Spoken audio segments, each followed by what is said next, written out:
director M. Night Shyamalan. It's Josh Hartnett making a return to acting in Trap. And this is a movie that you could just, look over. You could graze over it. You could kind of downplay it because it's M. Night Shyamalan. Because while he one time was probably considered one of the best directors at that time, he quickly kind of just turned into a meme and a director that's like, oh, it's his movie, so there's going to be a twist.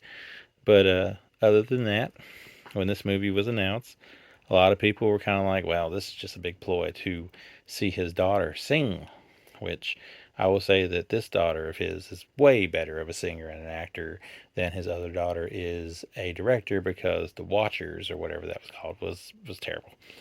Trap is, and that may be a surprise to some people. The twist of this review is that Trap is not bad, but you got, Josh Hartnett, who's supposed to be a family man. He takes his daughter to this singer that she's really obsessed with, and while he's there, he notices there's a bunch of security there, so he kind of breaks away from his daughter and goes up there and kind of asks around. Finds out that there's a lot of cops and whatnot there, because they know that there's a serial killer that they're after, and they know he's there. And this whole thing was a trap just to set that person up.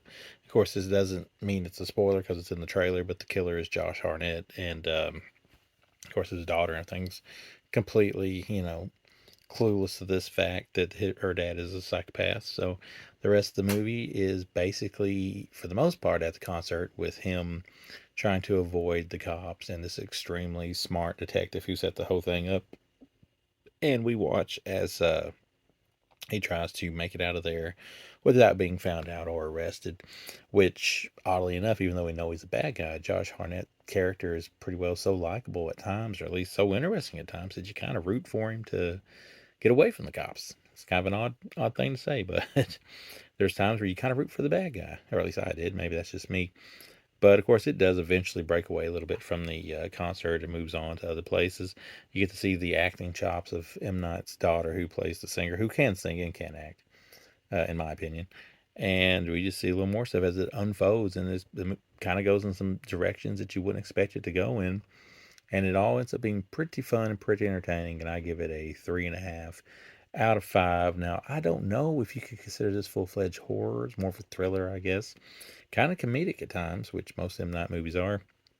I will say this much, and this is kind of a spoiler, not a big spoiler, but if you're looking for a big twist, there really isn't one. It's kind of just a solid movie this time around. Maybe the fact that there is no twist is a twist. But it's fun. There's times when you think, well, the movie's over, and it kind of just keeps going. But I give it, like I said, 3.5 out of 5. It's fun. Kind of looks cheap here on the back. Ain't a whole lot about it. There's your extra features, setting the trap. Lady Raven, there's a thing about her, which I can't read because I got the thing on it. But deleted scenes, extended concert scenes, because you want to see M. Night's daughter singing. I mean, that's why you bought this, right? And you get a digital code, and you get a very plain Jane Blu-ray disc inside this. There is a 4K. Warner Brothers did not send me the 4K this time, which is okay, because why be greedy? Why be picky? But the movie is good. It's better than I could ever have imagined that it was going to be, because I honestly did not have high hopes for it heading into it. The fact that there is no twist is a little odd, but nonetheless, it's a little bit different this time from M. Night, and I feel between like this and Old that he's kind of back on track a little bit. I mean, he's always made pretty entertaining movies, even if he kind of was just a joke at different times, but this is fun, and I do recommend it, so give it a watch, and hey, let me know if you think it's not half bad like I think it's not half bad.